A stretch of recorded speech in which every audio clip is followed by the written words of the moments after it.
مسجد نبوی شریف کے اندر لے کے آئے. اس عورت کو مشرک کی بیٹی, مشرک عورت, کائنات کے دین, آپ کے دین کا سبق, دین کا رویہ یہ ہے. آج نہتے مسلمانوں کے اوپر یہود ظلم کر رہے ہیں, ہوگا اسی پتھر کے پیچھے بھی یہودی چھپ کے بیٹھا ہوگا. وہ پتھر بول کے بتایا گیا اللہ کے بندے یہ میرے پیچھے یہودی چھپ کے بیٹھا, آج کو قتل کر دے. اما بعد فاعوذ باللہ من الشیطان الرجیم, بسم اللہ الرحمن الرحیم. اللہ تبارک و تعالی نے سیدنا موسیٰ علیہ السلام کو رسولا الی بنی اسرائیل بنا کے مبعوث کیا. سیدنا موسیٰ علیہ السلام بنی اسرائیل کے ایک گروہ کی طرف مبعوث ہوئے جو یہود کہلائے. یہود کا یہ دعویٰ ہے, ادھر مسلمانوں نے بھی اور نصارہ جو عیسائی ہیں ان کا بھی یہ دعویٰ ہے, اور ساتھ ہی ساتھ یہود کا بھی یہ دعویٰ ہے کہ وہ آل ابراہیم, ابراہیم علیہ السلام دراصل وہ شخصیت ہیں کہ جن کے اندر اللہ نے خیر کثیر جمع کر دی.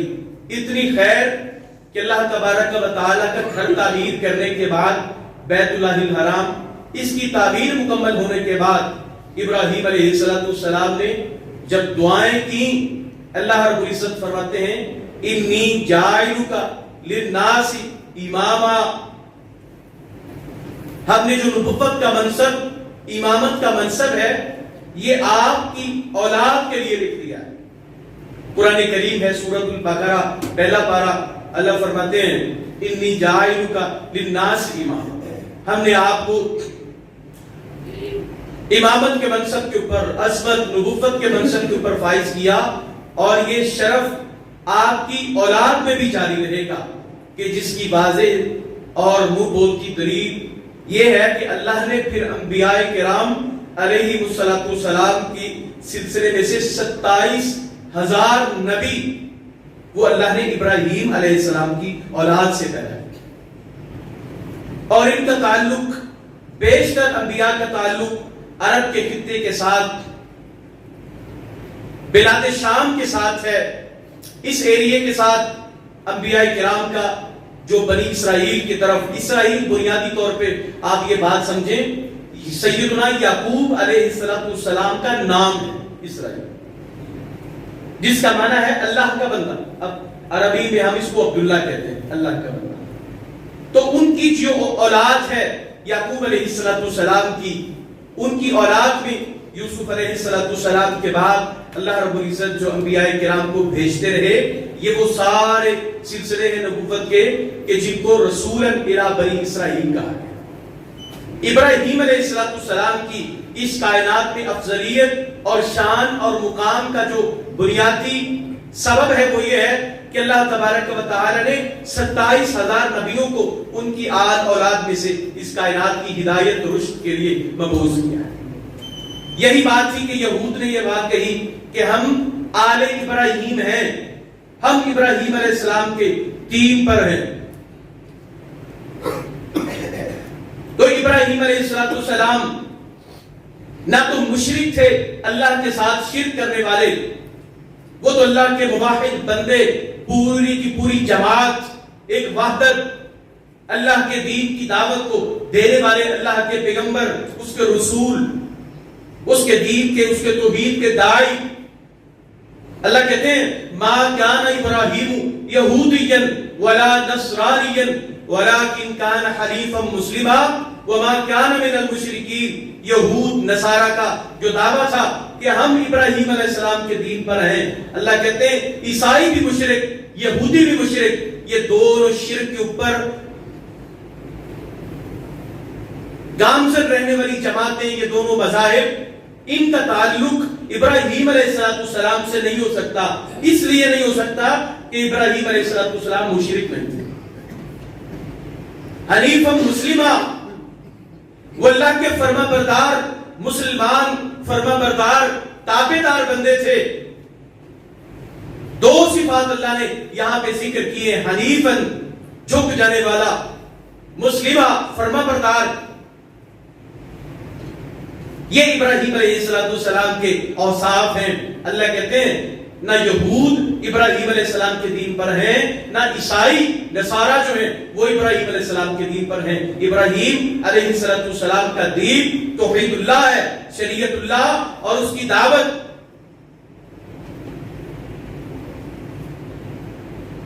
ہم نماز میں ابتدا میں سورۃ الفاتحہ کی تلاوت کرتے ہیں، ہم اللہ رب العزت سے پناہ مانگتے ہیں ایسے لوگوں سے، غیر المغضوب علیہم ولا الضالین۔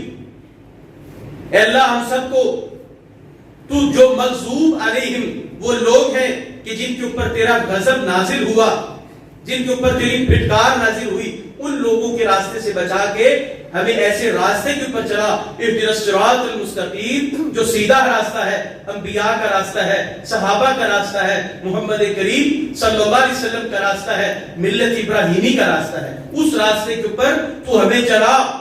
یہ ہماری نماز کے اندر دعا شامل ہے۔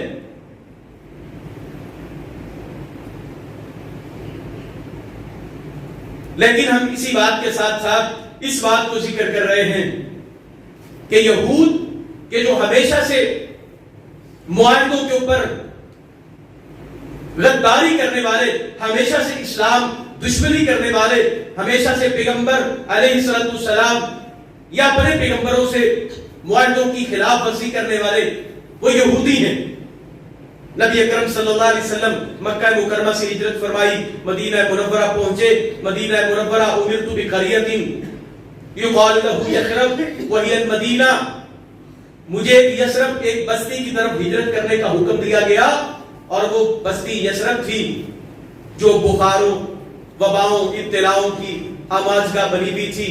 زرد بخار کی وبا آتی، نبی اکرم صلی اللہ علیہ وسلم ہجرت فرما کے مدینہ منورہ تشریف لائے، اللہ کے پیغمبر صلی اللہ علیہ وسلم یہاں پہ آ موجود ہوئے، اللہ نے اس مدینے کو وباؤں ابتلاؤں سے نجات عطا کر دی۔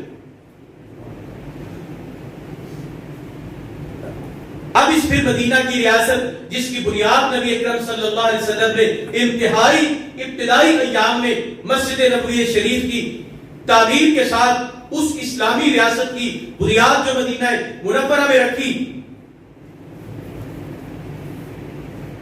اس اسلامی ریاست کے مرکز دارالخلافہ، دارالحکومت مدینہ منورہ، اس کی حفاظت کو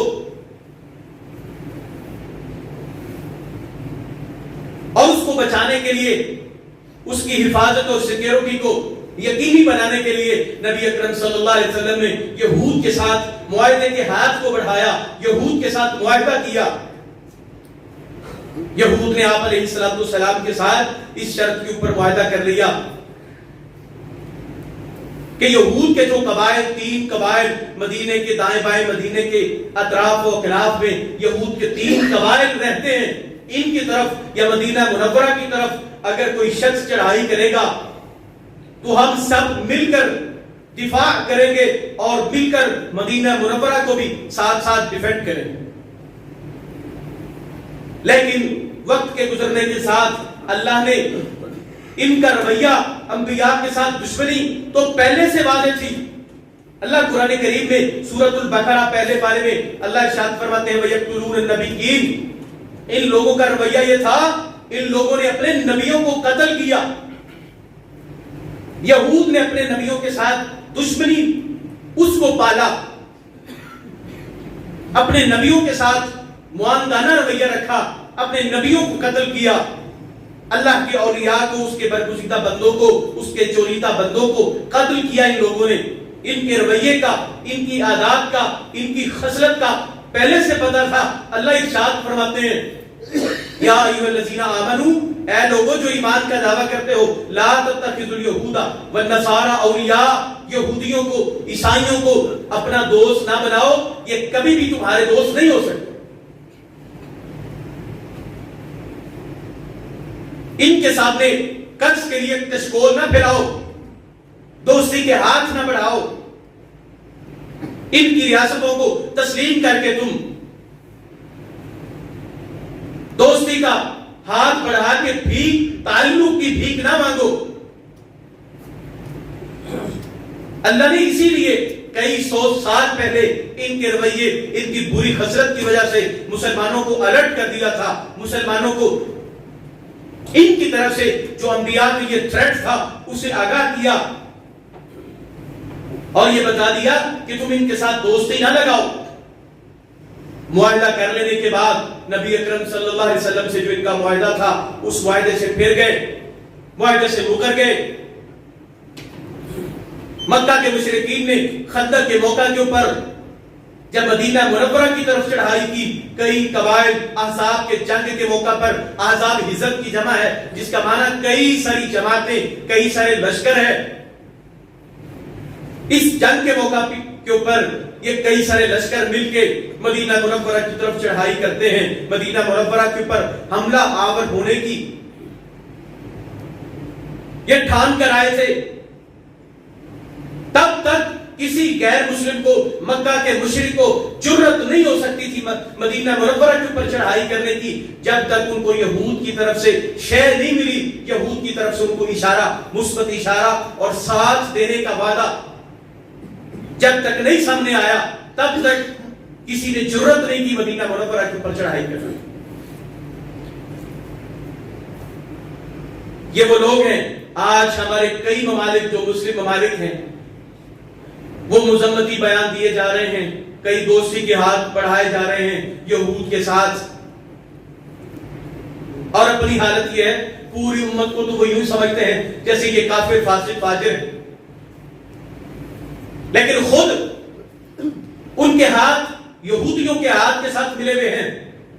اور وہ یہودی کہ جنہوں نے اس کائنات کے اوپر مسلمانوں کا خون بہایا, آج فلسطین, مسجد اقصی مسلمانوں کا قبلہ اول, اس کے اندر نماز پڑھتے نہتے مسلمانوں کے اوپر ظلم کیا جا رہا ہے, نہتے مسلمانوں کے اوپر فائرنگ, ان کی املاک, ان کی اموال, ان کی بلڈنگیں, ان کے گھر بار, ان کو مسمار کیا جا رہا ہے, تباہ کیا جا رہا ہے, اور مسلمان ٹس سے مس ہونے کے لیے تیار نہیں ہے. یہ کام جہاں پہ اس منبر اور محراب کی ذمہ داری دعوت اور ابلاغ کی ہے, جہاد کی ہے, جہاد کی آواز اور صدا لگانے کی ہے, وہیں پہ یہ کام حکام اور حکمرانوں کے کرنے کا ہے. وہ حکمران کہ جو آئی ایم ایف کے سامنے, اس کی زنانی کے سامنے کشکول, قرض کا کشکول لے کے بیٹھے ہوئے ہیں, اس آنٹی خالہ کے سامنے کشکول پھرا کے بھیک مانگ رہے ہیں, یہ ان حکمرانوں کے کرنے کا کام ہے. نبی اکرم صلی اللہ علیہ وسلم کا میں نے ابتدا میں جو تمہید جہاں سے بات شروع کیا وہ یہ ہے, اسلام کے دامن میں سلامتی ہے.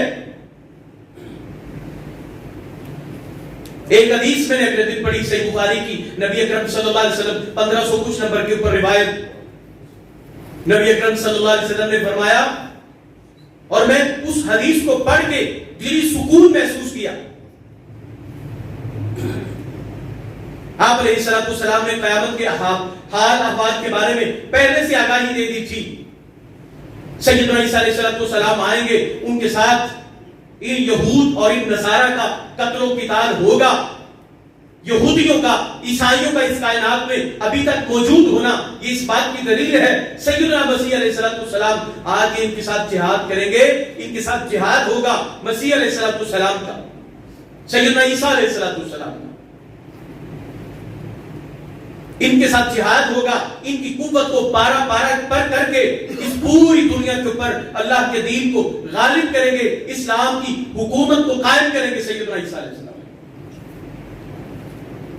اور یہیں پہ ایک رویہ آج جو فلسطین کے اندر مسلمانوں کو, کشمیر کے اندر, برما بوسنیا کے اندر جو مسلمانوں کے ساتھ کہیں سیکولر قوتیں ہیں, انڈیا سیکولر ہونے کا, بے دین بد مذہب ہونے کا دعویٰ کرتا ہے, اس سیکولر اسٹیٹ کے لیے بھی یہ میسج ہے,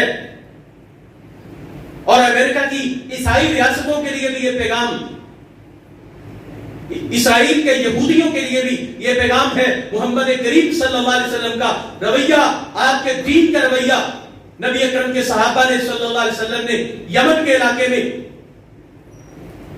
ایک حملہ کیا, ایک جنگ کی غرض سے نکلے. یہ علاقہ, یہ کس کا علاقہ ہے؟ عرب کے ایک بہت بڑے رئیس, ایک تاجر, عرب کے ایک بہت بڑے سخی کا علاقہ, حاتم طائی کا علاقہ ہے. اس کے اوپر جب حملہ کیا، اس علاقے سے اس جنگ کے نتیجے میں حاتم طائی کا بیٹا عدی بن حاتم رضی اللہ تعالیٰ عنہ جو بعد میں اسلام لائے، اسلام کے بہت بڑے حلیف بنے، دوڑ گئے، بھاگ گئے۔ مال غنیمت کے اندر ان کی بہن حاتم طائی کی بیٹی اس کو لے کے مدینہ منورہ میں پہنچے، کئی راتوں کا سفر کر کے۔ یہ صحابہ کرام، یہ نوجوان، یہ 25-30 سالہ جہاں پہ فلسطین کے اندر ظلم کرنے والے اسرائیل کے لیے پیغام ہے، وہیں پہ امت محمد صلی اللہ علیہ وسلم کے 18-20 سالہ 16-17 سالہ نوجوان جو چوک و چرستوں میں یونیورسٹی کے گیٹ کے سامنے کھڑے ہو کے لوگوں کی عزتوں کو تاکنے والے، یہ ان کے لیے بھی پیغام ہے۔ مسجد نبوی شریف کے اندر لے کے آئے اس عورت کو، مشرک کی بیٹی، مشرک عورت، رحمت کائنات کے دین، آپ کے دین کا سبق، دین کا رویہ یہ ہے۔ آج نہتے مسلمانوں کے اوپر یہود ظلم کر رہے ہیں، لیکن پیغمبر صلی اللہ علیہ وسلم کی تعلیم کیا ہے؟ آپ اپنی رحمت والی وہ کالی کملی اتار کے اس عورت کے سر کے اوپر اڑوا دی۔ کسی نے کہا یا رسول اللہ یہ تو عورت مشرک ہے۔ آپ علیہ الصلوۃ نے فرمایا عورت مشرک ضرور ہے لیکن ہے تو کسی کی بیٹی۔ نبی صلی اللہ علیہ وسلم کا پیغام یہ ہے، بیٹیاں بیٹیاں ہوتی ہیں، وہ بیٹی محمد کریم کی ہو یا وہ بیٹی حاتم طائی مشرک کی ہو۔ معائشہ بیان کرتی ہیں پیغمبر صلی اللہ علیہ وسلم تھکے ہارے باہر سے آئے کھانا تناول کرنے کے لیے، ابھی بیٹھے ہیں، باہر سے آواز آتی ہے واہ محمدہ، واہ محمدہ، یہ چیخنے چلانے کی آواز، یہ آہو بھگا کی آواز۔ اٹھ کے دیکھا، باہر گئے، یہ ایک یہودن لڑکی ہے، یہودن ایک یہودیوں کی بیٹی، اس کو یہودی گنڈے اس کی عصمت کو تار تار کرنے کے در پہ ہیں۔ نبی صلی اللہ علیہ وسلم نے جا کے اس یہودن کو ان کے چنگل سے چھڑوایا اور اس کو عزت کے ساتھ اس کے گھر تک رخصت کرنے کے لیے رحمت کائنات گئے۔ یہ سبق ہے ان یہودیوں کے لیے، غاصبوں، ظالموں، فاسقوں کے لیے کہ جو آج مسلمانوں کی ریاستوں، مسلمانوں کی بہن بیٹیوں کا لہو بہا رہے ہیں۔ رحمت کائنات تمہاری عزتوں کا تحفظ کر رہے ہیں۔ وہ پیغمبر تمہاری عیسائیوں کی بیٹیوں کے سروں کو ٹھانپ رہا ہے، وہ پیغمبر، اس کا دین۔ اس نے کہا یا رسول اللہ میں یہاں پہ رکنا نہیں چاہتی۔ رحمت کائنات صلی اللہ علیہ وسلم فرماتے ہیں این علی بن ابی طالب، علی آؤ رضی اللہ تعالیٰ عنہ، اس حاتم طائی کی بیٹی کو لے جاؤ، 4 دن کا سفر ہے۔ علی الگ سواری پہ بٹھانا، پردے کا خیال کرنا، کھانے پینے کا اہتمام کرنا، عزت و احترام کرنا، لے کے جاؤ۔ حاتم طائی کے علاقے میں پہنچے، علی دوڑ کے واپس آیا، باہر نکلا گھر کے، بہن سے کہتا ہے مجھے سب سے پہلی تو یہ بات بتا، کئی دن رات کا سفر کر کے مسلمانوں کی قید میں رہی ہے، تیری عزت بھی محفوظ رہی کہ نہیں؟ ان کے حیا اور ان کے شرم کے بارے میں بتا۔ عدی بن حاتم کی بہن، مشرک کی بیٹی، مشرک عورت، کافر ہے، عیسائی ہے۔ اس کا جواب یہ ہے، کہتی عدی باقی باتیں بعد میں، ان کے حیا کے بارے میں پوچھتا ہے۔ 4 دنوں کا سفر کر کے ان کے ساتھ آئی، مجھے آج تک تیرے سگے بھائی کی آنکھوں میں وہ حیا نظر نہیں آئی جو محمد کریم صلی اللہ علیہ وسلم کے صحابہ کی آنکھوں میں نے حیا دیکھی۔ یہ اسلام کا پیغام ہے۔ اسلام یہودیوں کی بیٹیوں کے سروں کو ڈھانپ رہا ہے، عیسائیوں کی بیٹیوں کو، ان کی عزتوں کو بچا رہا ہے۔ اور نبی صلی اللہ علیہ وسلم نے فرمایا تھا، اگلی حدیث سن لے، رحمت کائنات فرماتے ہیں وقت آئے گا ان یہود کو، اس حدیث کو جب پڑھا دلی تسکین ہوئی۔ رحمت کائنات فرماتے ہیں صلی اللہ علیہ وسلم یہود کو اس زمین کے اوپر نہ کوئی پتھر بنا دے گا اور نہ کوئی درخت بنا دے گا، کسی درخت کے پیچھے یہودی چھپا ہوا ہوگا، کسی پتھر کے پیچھے بھی یہودی چھپ کے بیٹھا ہوگا، وہ پتھر بول کے بتایا گیا اللہ کے بندے یہ میرے پیچھے یہودی چھپ کے بیٹھا ہے، آج اس کو قتل کر دے۔ لیکن اسلام کی تعلیم نہایت عمل کی، یہ پیغام ان ریاستوں، ان لوگوں کے لیے اللہ رب العزت ہمارے حکام کو، جو ولاۃ الامور ہیں، حکمران ہیں، ان کو اپنی ذمہ داری، جو صحیح ذمہ داری ہے، اس کو ادا کرنے کی توفیق عطا فرمائے۔